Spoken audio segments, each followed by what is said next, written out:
It was all no, no, and it can't be done, it's impossible. And I remember then that the same thing happened also when I'm in the show business.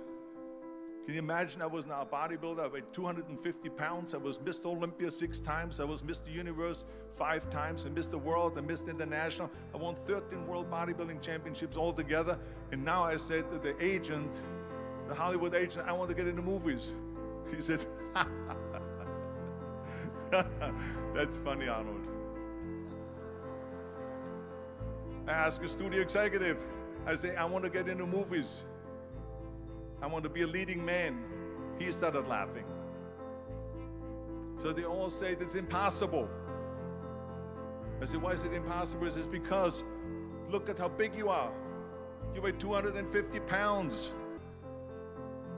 Hercules bodies and muscular bodies weighing 20 years ago.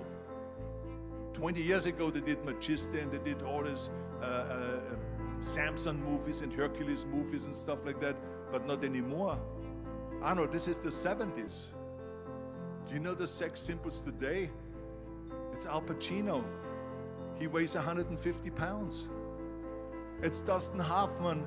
He weighs 146 pounds. And guess who else is a sex symbol? Woody Allen. So imagine they're telling me now that those are the new sex symbols. So do you ever forget about it?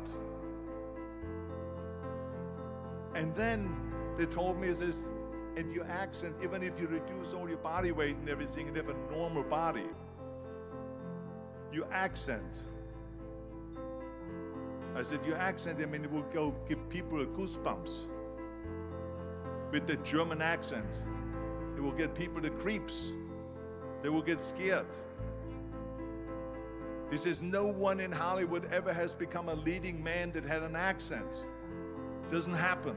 People in America want to hear their actors talk like John Wayne, or like Burt Reynolds, or like Clint Eastwood. Not like someone on Hogan's Heroes or something like that. Some Nazi movie. That's the kind of stuff that they heard. They said, no, you see, it's impossible. And plus your name who can pronounce Schwarzenegger or something like that. No one can pronounce that, so forget about it, Arnold. This is the kind of thing that I heard. Imagine, you go from studio executive to studio executive, from agent to agent, from manager to manager, and they all said exactly the same thing. But that's very encouraging, isn't it? But you know something? I didn't give a shit. I didn't.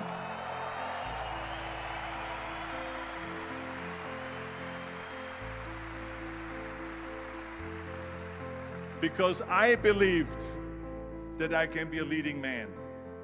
I believed that I could be another Clint Eastwood, or another Burt Reynolds, or another Warren Beatty, or whatever those characters were, Charles Bronson and so on. I believed that I could be those people. I said, there's enough room on that ladder that I can fit up there. And I looked back again and learned from what I learned in sports. In my case, in bodybuilding. It's all about the hard work that you put in. I said to myself, in bodybuilding, I worked out 5-6 hours a day. I'm going to do the same thing now for acting.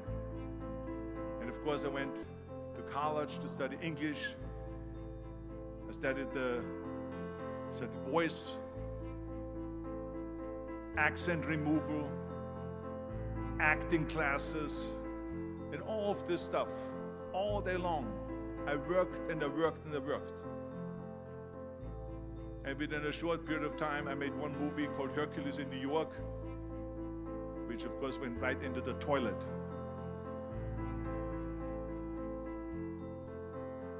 But it didn't discourage me. I still had the same vision. And then all of a sudden I did Streets of San Francisco. I did Stay Hungry and Pumping Iron and The Villain. And then all of a sudden I was asked by Dino De Laurentiis and by Universal Studio, biggest studio, to star in Conan the Barbarian. And after I did Conan the Barbarian, the director at the press conference said to the press, the director was John Milius. He said to the press, if we wouldn't have had Arnold, we would have had to build one. So think about that.